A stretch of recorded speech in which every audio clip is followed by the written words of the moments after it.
Hello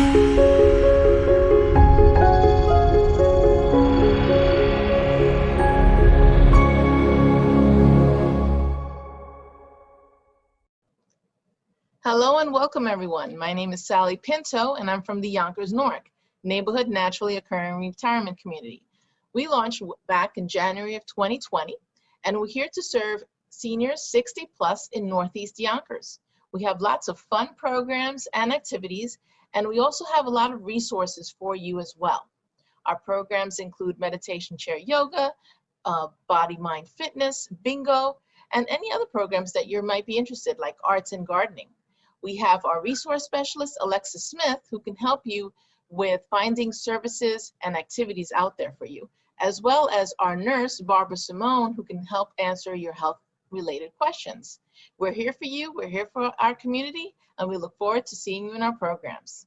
Enjoy. Hello, everybody. I'm Alexa Smith, the resource specialist with the Yonkers Newark. I'm here to help with application assistance, referrals for home delivered meals, and transportation services will be coming soon.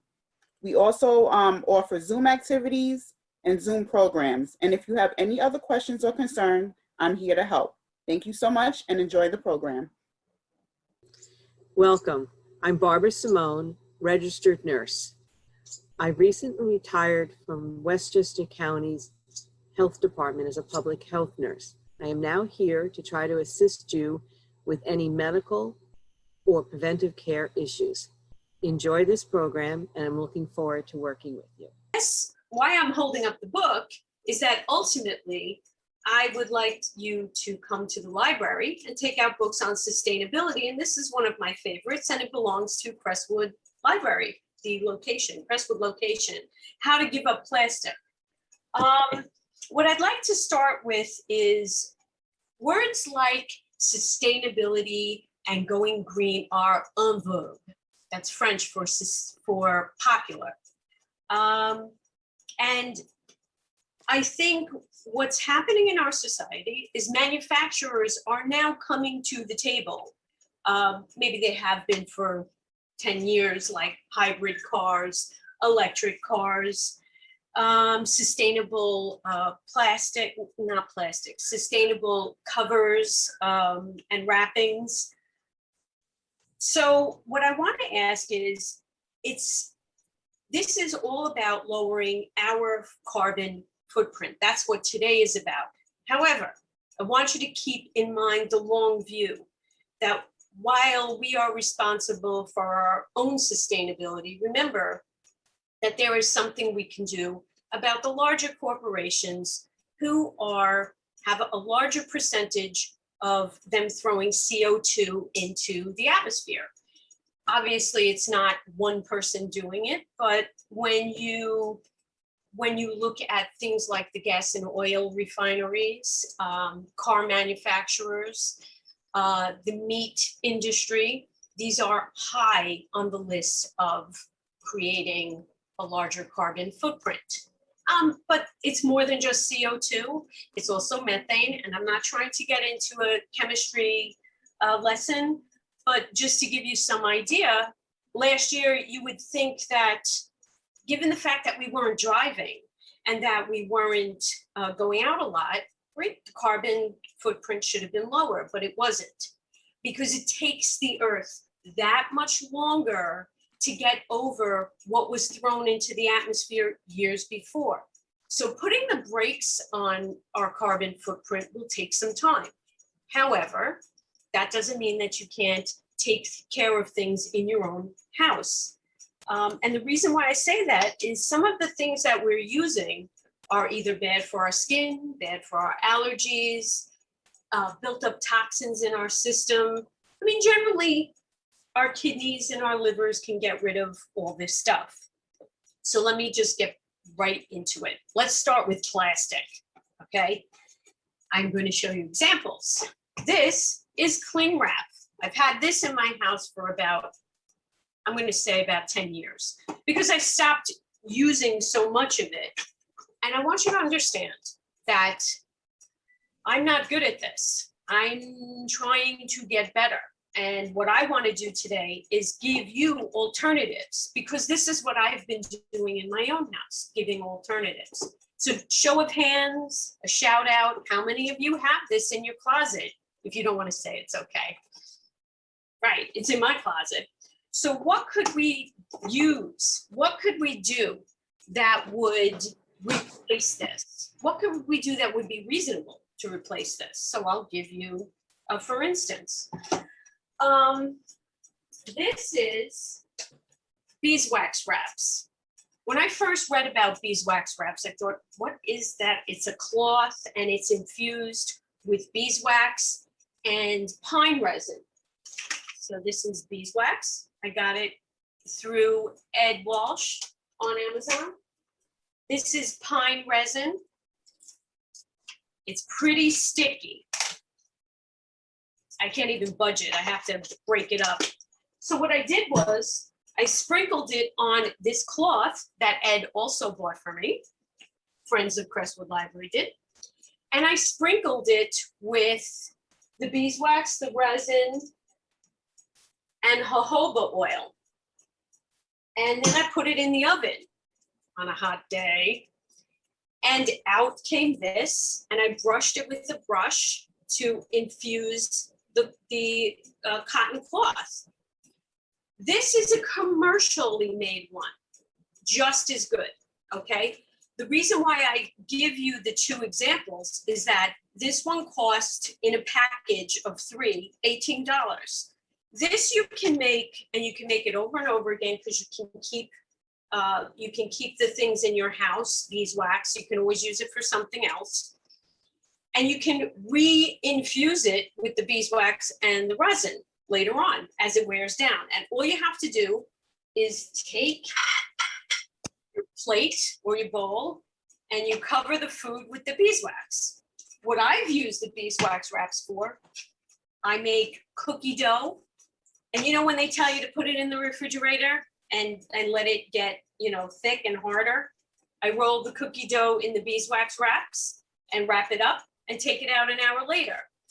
All you have to do is wash it off with not too warm water, because you will melt the beeswax, and a little bit of soap. So those are some alternatives for covers. And I have others. This is a silicone wrap top, right? You can stretch it over a bowl, not very expensive, and it can be reused and washed again. Before I move on, does anyone have any questions? Would anybody like to say anything at this point? Mary, please. Yeah, I didn't realize that was so easy to make the beeswax wrap. I thought you had to melt everything and dip it. That's so much easier. That's what I thought. This was the first time I made them. That's exactly what I thought. If you had like a crummy old kitchen grater that you didn't want to use for cheese anymore, could you use that to grate the wax and the resin? You can take a block of it.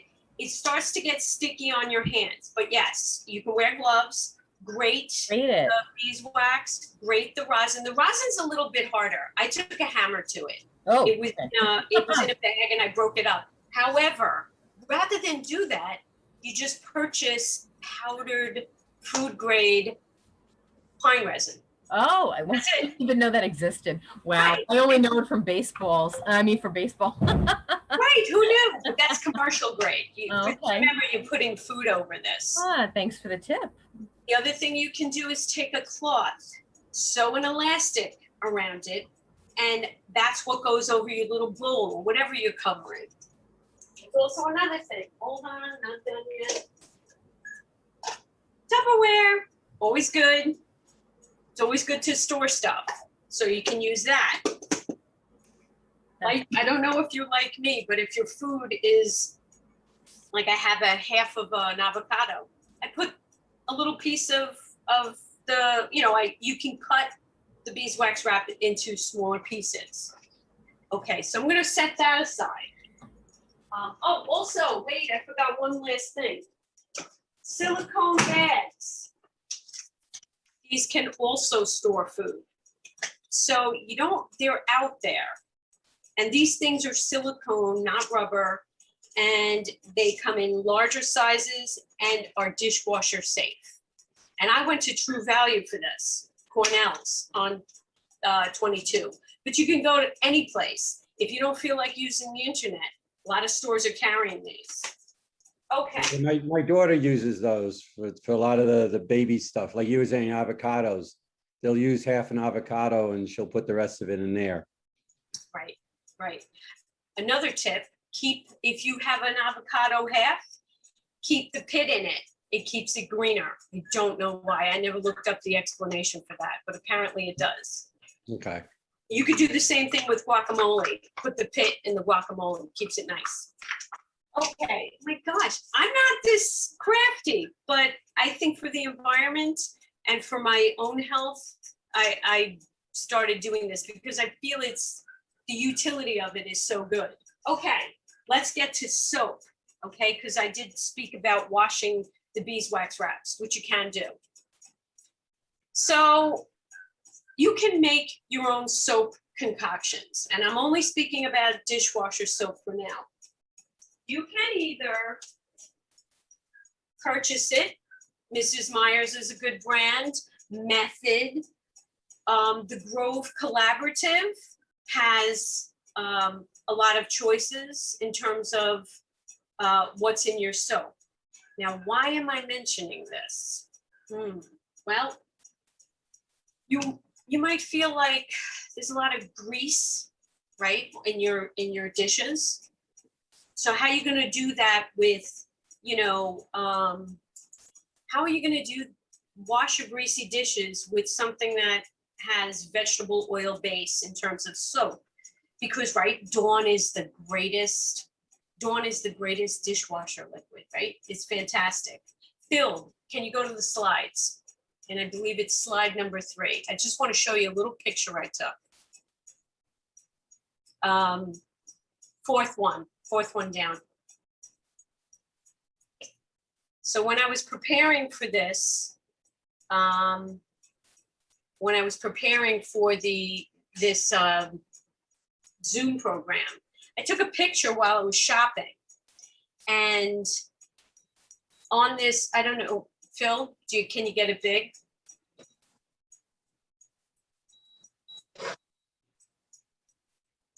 Okay, hang on. There we go. So this is the back of a Dawn dishwashing liquid bottle. And if you look, what's nice about Dawn is that they tell you what's in their stuff and they give you each of the names. 6th from the top is methylazolinone. Hold on, let me try that again. Methyl isothiazolinone. Ooh, that was better. So I read a paper from a chemical company that described in their scientific paper that this particular compound, which is used as a preservative, not a thickener, that this has neurodegenerative effects. Now, in the small amounts that we use on our sponges, is it going to make a big difference? Probably not, but chances are you're going to be washing your dishes maybe a couple times a day, maybe every day. And you can wear gloves, right? But the problem is over time, it can be irritating to your lungs. And there are skin allergies. Now, if you're like me and you just cake the soap on, you just pour it and squeeze it, yeah, it's going to irritate your hands. But the other thing is, when it goes into our water, this particular compound doesn't break down as easy as the things I've made. And this is where Friends of Crestwood Library was so generous in picking up some of these supplies. What can you use for dishwashing liquid? Vinegar. And oddly enough, it doesn't make your dishes smell like salad. And I'll tell you why. The smell of vinegar dissipates. Also, in this particular concoction I have come up with, actually I copied it out of this book that I will show you and I will present at the library. if you take a little bit of this Sal Suds, and I'm not sponsoring any company, but what's good about using this is that a little bit of it helps with the grease. A couple of tablespoons of vinegar, some distilled water, and something else. And put all together. If you notice, it looks very watery, right? You wouldn't think that it would clean your dishes. You just need a little bit of suds, and that's what I've been using. Now, the other version I've used, I've taken liquid Castile soap, which is made out of olive oil, which by itself won't get the grease off your dishes. I've combined it with this citrus cleaner. The first citrus cleaner I made was about a month ago when I knew I was doing this Zoom. All that is 3 tablespoons of vinegar and 3 cups of vinegar and 2 cups of citrus peels. Now you think, oh my God, what's that gonna smell like? It doesn't smell so bad. And I don't know about you, but I know when I was cleaning the floor with it, I was very skeptical until I rinsed it off, and it got grease off of the floor. It was the craziest thing. But this concoction, rather than using Sal Suds, uses the Castile soap, the citrus cleaner that I made, some distilled water, and some essential oils to cut any of the smells or to get a nice smell, and jojoba oil. Anybody have any questions at this point? Any comments? I have a question. Are you going to be putting together any kind of a handout or something, or a write-up? I am. All your little ingredients and recipes, you know, and I think I would have misspelled that chemical compound. So. Yeah, I'm not even going to attempt that without reading it. Yes, I do have a handout. These are my notes. And I also have a list that I will be sharing by email and also by handouts. Not that I want to use more paper, but in this case, it's for a good cause and you can always recycle the paper. So yes, I will be providing handouts on all of this. My goal is to get it to legislator Ruth Walter. So this can be presented in different counties, not just, you know, in different towns, not just here. It's not just for Yonkers. So, okay, so you can purchase, you can make, okay. It just takes a little effort. Okay, and yesterday I made toilet bowl cleaner. Yeah, it's really great. And You don't get to say that very often. I know, I said it at the end of Team Tuesday. I'm in the middle of mixing toilet bowl cleaner. This is a miracle compound, and my mother and my best friend Joan have both showed me the light in terms of baking soda. Baking soda and vinegar on a really caked on pan takes a couple of hours and boom, picks up all the dried crusty bits. You don't even have to measure it. It's easy peasy, lemon squeezy. This I mixed with distilled water, some vinegar, and some essential oils.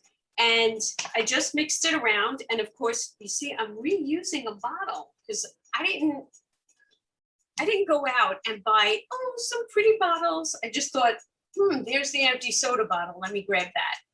And I actually used it in the toilet. And it worked very, very well as a scrub. Now, if you think, well, how clean does it get in terms of germs? After you swish this and clean it, you can throw some hydrogen peroxide, and that gives you, it lifts more of the germs out. Am I advocating not using bleach? How many of you like using bleach? Double hands. I like using bleach because I know that it will kill every horrible germ that's out there. However, it's not a good idea to only use bleach, and you have to mix it with water. And you also want to send a message out to the chemical companies that, hey, we're not going to be using a lot of this stuff. You should perhaps scale back. Because a lot of the things that we use in our houses has an impact in terms of the companies who produce it. Just like when you manufacture a car or a table or a leather jacket, where do you think those ingredients, those things go after the object or whatever it is made? Whatever is left over goes into a waste pile. And what I feel would be beneficial for us is to start putting pressure and getting companies to move away from using certain compounds and try something that will be biodegradable. And we will talk about clothes in a little bit. Okay. Any questions or anything you want to ask me at this point? No. You can always unmute yourself. For the next one, I'm hoping I can do this again. We're going to do glass cleaner with vinegar and cornstarch, which actually makes for, cornstarch actually takes the streaks out of glass cleaner. But that I will be providing that recipe at another time. This way we can get together again. So my next discussion is. Oh, Mary, excuse me, Jackie, if I could interrupt for a second. Yeah, please, please. Because a thought came to my mind when you were talking about the plastic bottle that you use, which was laudable that you, is reusing it. But one thing that we've started doing in our house is because we've been trying to eliminate plastic. And one of the things I thought was the easiest thing to do is, for all the soda that we buy in our house, we've switched to the little cans of soda, like the little Pepsis or whatever. They're made out of aluminum. They recycle a whole lot better than plastic. Most plastic ends up going back to China or somewhere. That's right. So if you can eliminate at least one thing in plastic, I mean, it's that much better. But we've switched over to the little cans. And the other thing I find with the little cans is you don't waste anywhere near as much. You do tend to drink one can, which is more or less just one glass. I think it's helpful actually economically in that sense too. But at least you've gotten rid of some plastic and the aluminum is being recycled correctly. So anyway, just wanted to throw that out before. I'm glad you did. Got away from the head. Yeah, no, I'm glad you did. We are going to speak about recycling in a little bit, but in the case of having a party, right? I never buy soda, but my daughter was graduated from high school and I bought one bottle of soda because we had other things. And I thought I can either buy a squeeze bottle or I can just use what I have, which is what I did. I utilized what was left over, but your point is well taken. I have gotten both kids away from Coke as much as possible. I don't let them drink Coke too much. My ex-husband, who was a doctor and was a chemist, says there's phosphorus in Coke, specifically Coke and Pepsi. And phosphorus leaches calcium out of your system. So we started to cut back on that. But that's the reason why I have this one. Like I had to say to myself, do I want to go out and get a really cool t-shirt that has the earth on it, or just use the one that I have at home? Because I think that's also the point to a lot of this. Do we buy yet another thing? And I'm so good at buying more, okay? I'm too good at it. Practice, practice, practice. Exactly. Anything I'm speaking about, I'm trying to learn a new way. That's what I'm trying to do at this point. So let's go to laundry soap. I'm not sure if legislator Ruth Walter is on, but she was the inspiration for me to look into this thing. Hang on, I have a lot of these. There it is.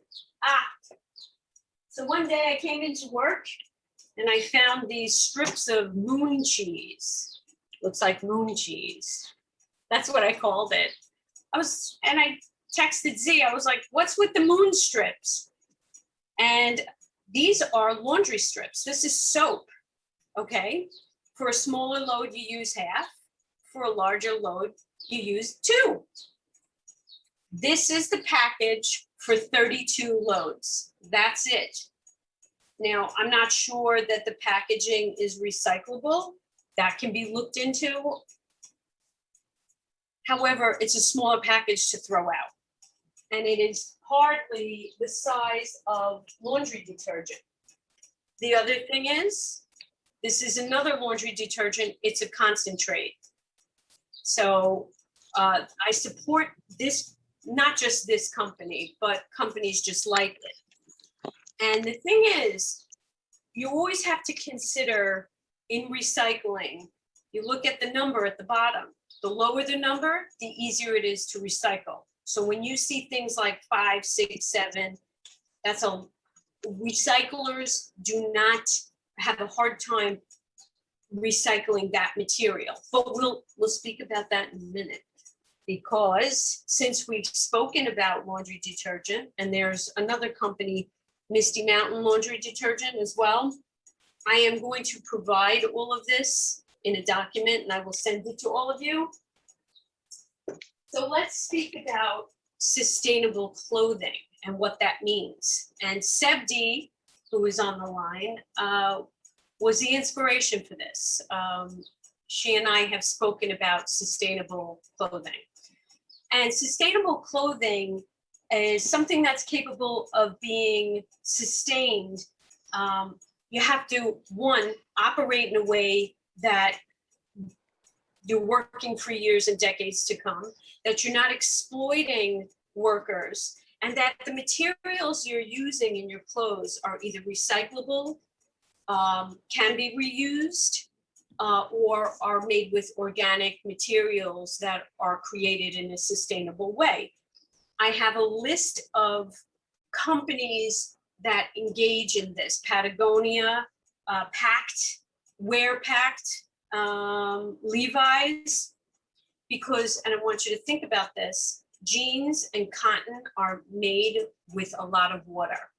And if you can reuse and recycle old clothing, and you turn recycled clothing into new clothing, you're using less water to do that. And the one thing you want to avoid in the case of fashion, and Sebdi taught me this, fast fashion.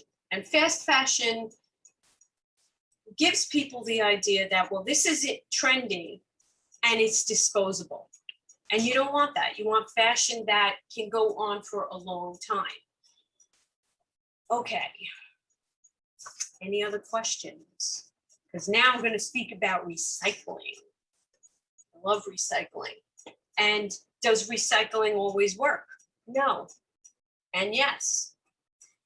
In recycling, each county and each town, local government has a website for their local government. And if you go to the recycling page on your local government's page, they will tell you what they accept. One of the favorite things, does anyone know what would be the favorite item, the easiest item to recycle for a recycler, a worker who works in a recycling building? What's like the easiest thing? And please unmute yourself. Anybody know? Newspaper. Thank you, Mom. That's my mom. Yes, newspaper. Hi, Mom. Hi, Jack. And what else? So that's on the paper side. Yes, newspaper. What else? Glass. Oh, yeah. They love glass because it is the easiest thing to send to a company and have them reuse the glass. Easiest thing. And that sounds counterintuitive, but plastic, again, is really, really difficult. And when it breaks down in the environment, sometimes when it breaks down, it's very toxic. So the compounds that are within plastic are toxic, whereas glass, no, unless you're talking about, thank you, Marianne. Marianne said I was informative. I stole all these things. These aren't my ideas. So glass is the easiest thing. And I don't want you to feel guilty about getting yourself a couple of plastic tubs of yogurt. However, there is another way. Yes, I'm going to speak about greenwashing. So I get a brand that I like that is lactose-free and gluten-free. And I get it. I'm only going to eat that much, because the more you eat, that's how many carbs you're putting into your body. And then out it goes in the recycling. So I want you to think about that. I also want you to think that no one can do recycling and be eco-conscious perfectly. If you take just one thing I spoke about today and either went out and bought beeswax wraps or used less plastic, I will die a happy woman. Okay, so let's speak about first wish cycling. Does anyone know what wish cycling is? Tell you. So the other day, we get a package of a little fun plastic thing, like a toy. And the toy, the statue, came wrapped up in 2 types of boxes. This was the liner, and then there was another box that went over another box. And this was wrapped in a thing that didn't need to be protected with plastic, and this went over it. If I were to take this, crunch it up, and put it into my recycling bin, that is wish cycling. I wish you could be recycled, so I'm just going to put you in. This cannot be recycled in our local community. Yonkers cannot recycle this. Who can recycle this and this? And hold on.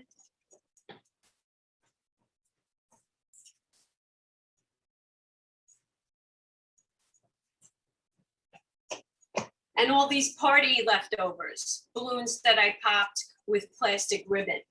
Who can do it? A company called TerraCycle. That's one company. There are others that do it. And why do I mention that? I mention it because our community as a whole can engage in these drives to have boxes and containers placed to have other community members come in and dump all the difficult to recycle items. There's also a drive, a sneaker drive, where a company takes your old sneakers and gives you money for them, for your whatever, your group. It could be done for the Friends of Crestwood Library. It could be done for any group that wants to do a fundraiser. And they're out there. These groups are out there. And it's only because I follow things on Instagram and Facebook that they popped up. I thought, ooh, that's good. I don't know how many of you know this, but we're not supposed to be putting batteries in the garbage. They have to go to the recycling center, which is down in, towards the city of Yonkers. So I don't know if you knew that. TerraCycle will recycle them. Yonkers Sanitation will take the batteries and recycle them. So that's wish cycling, to take these packagings that aren't in our local community, our local sanitation cannot send them on to the next place. So that's one thing. Any questions? I'm getting to greenwashing. Anybody want to say anything? Okay. So greenwashing. Gas and oil companies and chemical companies have lately been, in the last 10 years, been putting out, and you can go on Shell, Exxon, DuPont, Dow, you can go on their websites. And what they do is they talk about, hey, we're trying to make a greener environment. We're trying to make greener products, right? Palmolive now has pure. You need to watch out for words like pure and natural, okay? There are a lot of items out there that come from the earth. That doesn't mean they're safe. When you think about how bar soap is made, right? Bar soap is made with lye, right? Lye sounds scary, right? Lye is high in alkalinity, which means it's caustic, which, to put it in non-scientific terms, it basically, it will eat away at things like your skin and your table. The higher the alkalinity, the more powerful it eats. Acid is a base. When something is too acidic, it will also eat things. So you need a pH, a neutral pH. Water is neutral. Okay, so I'm going to get away from the chemistry and just say that greenwashing involves these corporations who have a high carbon footprint, that they put out advertisement on their websites and in the news that they're making it look like they're a lot greener than they really are. Because the goal here, I think, and you can disagree with me all you want, is to get away from fossil fuel consumption. Easier said than done, because everything you see on this camera, everything that's around you currently, could not have been made without fossil fuels. So we're in a conundrum, right? Okay, so we're going to have to use fossil fuels for a little while. But in the meantime, we can start facilitating the move toward making things that are eco-conscious, using things that can biodegrade. Did you know that there are biodegradable straws? There are compostable straws. Does it take time for it to compost? Yes. And I have an example of this. I have so much stuff here. Hold on. This is a compostable trash bag. I had one for food, and I put food in it, not this particular thing, but a smaller one.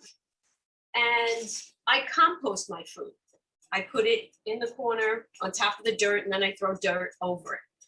So far, the little baggie that I put out there that was compostable has a few holes in it, which means it's getting composted. But I had to do research to make sure that that was legitimate from that company. There are lots of outer packaging that are made out of corn. There are a lot of fibers that are made from bamboo, all compostable. They will not go into the earth and make the soil toxic.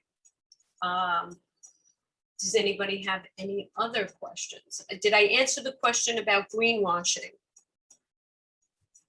I throw in one thing about greenwashing. It's not just the company. Sometimes it's the product, you know, in the sense of, you know, you're going to buy, there's some, I forget which one it is now, but there's a liquid laundry detergent, and it has, you know, like you're saying, pure or whatever, but the whole box, or the whole canister of it is basically saying, you know, buy me, I'm ecological, I'm environmental. And yet when I read I think it's Green America, they said, watch out for greenwashing. And that was the example they used, or one of them. Right. So, I mean, it's sometimes it's just the product itself. You know, it's kind of like a bait and switch thing. You think you're being good, and yet you're really not. Exactly. The other thing I did want to also mention, though, when you mentioned the bamboo, one of the things that my family's been doing is using toothbrushes that it's made out of bamboo. Yeah, so those go away. The plastic ones, you know, you use them for a month or 2 months, whatever, and they're around for 500 years. So Right. if you can, it's a very easy switch to make. Whatever that product is, if you want, I can let you know that. I got it through Amazon, which probably isn't the cleanest thing to do, but it's anyway, it's one thing. Well, see, it's a trade-off. If you can't find the product in the store that you go to, I mean, ultimately, you have to use gasoline to get the product, no matter what. Yeah. But the idea is we've got to start moving in the direction in the more ecological direction. We have to make a start. You can't just go, I mean, you can, but you can't, I don't think it's helpful to say, well, it's just too much. I can't do anything. Right. The idea is don't try to be perfect. Follow it and don't worry about being imperfect. Keep trying new things. One of the things I got my kids away from is shampoo bottles. We have a few left over from a few years ago. I use solid shampoo and solid conditioner.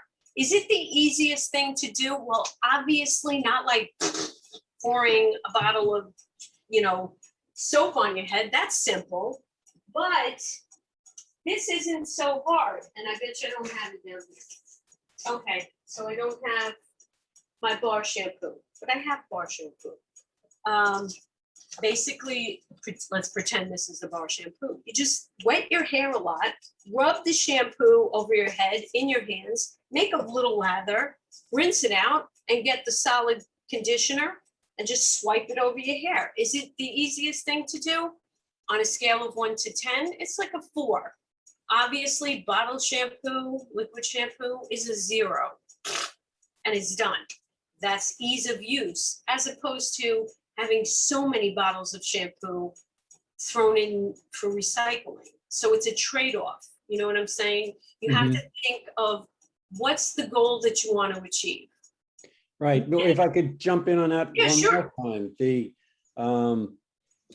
I was reading somewhere where basically a lot of the deforestation, I think in Southeast Asia that's occurring is because the companies like Palmolive, what is it? Whatever the ones with all the shampoos and stuff. Yep. But they need palm oil. And it's basically for the liquid shampoos and whatnot that we're all using, and on a worldwide scale, they're basically ending up deforesting a lot of Southeast Asia, so I mean, something like that, the bar shampoo, I'll call it. I like that idea. That doesn't sound very inconvenient to me. And yet, you're making a little bit of a statement. So that's a great thing to have. Well, I when you didn't know have that was short available. hair, it's easy. Short hair, it's easier with, but my daughter has hair, shoulder length Oh yeah. And a lot of these and things uses it. don't fit everybody. I mean, there's some of these things you say, I'm not doing that. Are you crazy? And other things will, be an easy thing for you that might be difficult for me, so it's like you're saying, it's, I read an approach somewhere where they were talking about it almost as if you're compounding. If you can improve your carbon footprint by 5% this year, you do that again next year, you do the year after, suddenly you're half of what you were, Right. like 4 or 5 years down the line. So it's like, just keep improving, try to do the best you can. Right.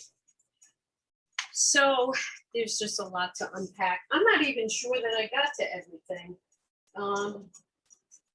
Oh, this is citric acid. Just so you know, this is a descaler. You can use it to take calcium deposits off of, any of your fixtures in the house. That was random. Okay. Any other questions? I hope you label your bottles. I do. I put a little sticky on this one. Oh, you did? Okay. I do. I know that sounds crazy, right? Because from here, it didn't look like it. I know.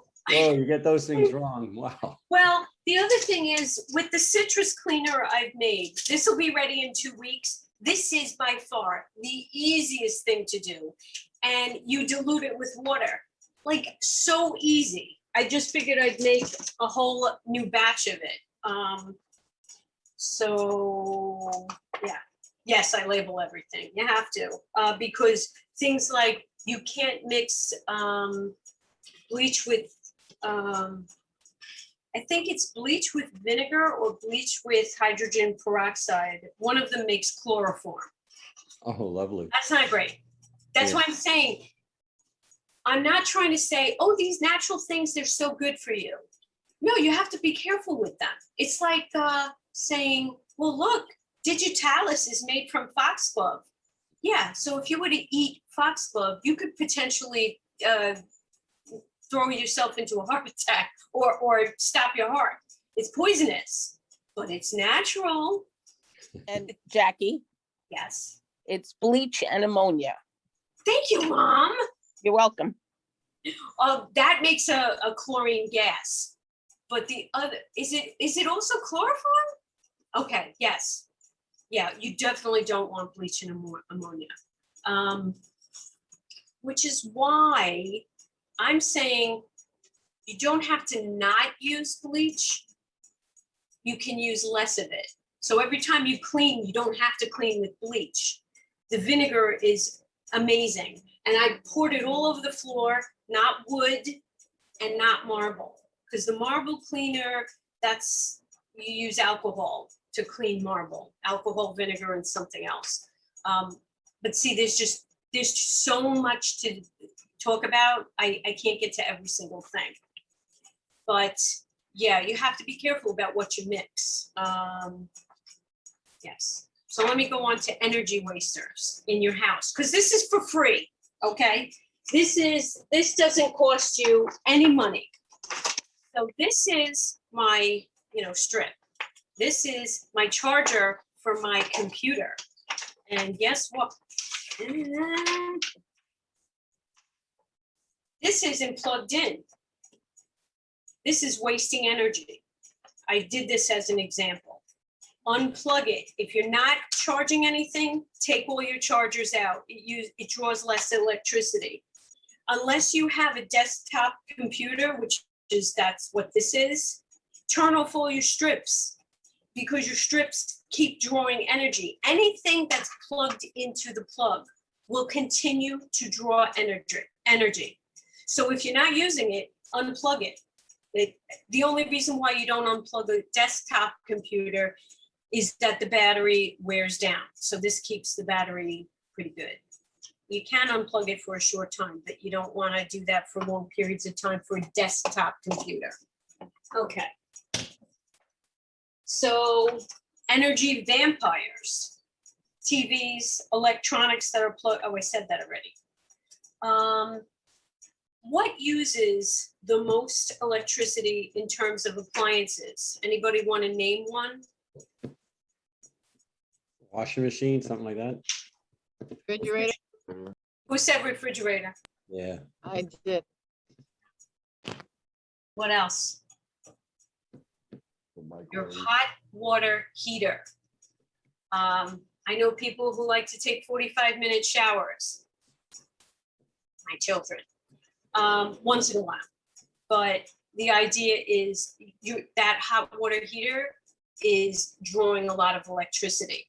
Your air conditioner, and I hate to mention that on a hot day. Who remembers way back when a certain administration back in the 70s said, hey, turn up your air conditioner to 72. Don't keep it down at 60. It draws a lot of electricity. Your oven, and then I turn, and light bulbs that are not LEDs. But we've been pretty good. I'd say a lot of people I know use LEDs. So does anybody have anything they want to add to this so far? Because the last thing I'm going to mention, Phil, can you put up the slide? I just want to plug one small thing. Ceiling fans. Yes. I find they're very, very helpful. We don't use air conditioning most of the time. Me too. We use it, like now, because it is particularly hot, but most of the summer we don't, and the ceiling fans, we have them in almost every room, but they're certainly sufficient most of the time to sleep comfortably. So if you don't have those or you haven't really considered them, you might want to consider them. I find them very good. Yes. I have ceiling fans in almost every room. Well, half the rooms. So yes, on a day that's not too hot, they're sufficient. On a day like today, I have the ceiling fan here. I'm okay because I'm under trees. And trees give a lot of shade, and shade lowers the temperature. In fact, speaking of that, Phil, can you go to the first slide? Slide number 1. This is a painting by Thomas Cole. and it's called The View from Mount Holyoke, Northampton, Massachusetts. And in the background, where that mountain is, not in the foreground, but all the way in the back. Phil, can you blow that up a little? I don't know if you can. Where the circle of the river, where the mountain is, all the way underneath the clouds, you see these lines dug into the mountain. And Thomas Cole painted all these beautiful pictures of the Catskills and the mountains in the north. And everyone thought, oh, you know, look at, he's such a traditionalist, look at what he's painting. But he's making a comment about how the trees are being cut down. So what am I going to finish with? Oh, go to the last page or the second to last page. That one. So, oh, go to the last page. So I went through those. So beyond the kitchen, the goal is, and I'm going to start some campaigns to talk to local government, to start recycling fundraisers, and to do local shopping. I know a lot of us already do that, but I want you to consider farmers markets and your local stores and places that have vegetables and fruit from local farms. And by local, I don't mean just New York. Local is also Vermont and Pennsylvania, because getting things from other places, places that are far away, costs us in terms of using fossil fuels to get the products here. I'm not saying don't ever buy them, but lean on your local farmers. Hi, everyone. This is Z from Yonkers Public Library. Thanks so much to Sally Pinto and Alexis and Barbara from NORC. Thank you to our community partners, WJCS, the City of Yonkers Office for the Aging, Westchester County Legislator Ruth Walter, Friends of Crestwood Library, and Yonkers Public Library for making this phenomenal partnership. And we thank each and every one of you for being part of our wellness community. Be well, stay well.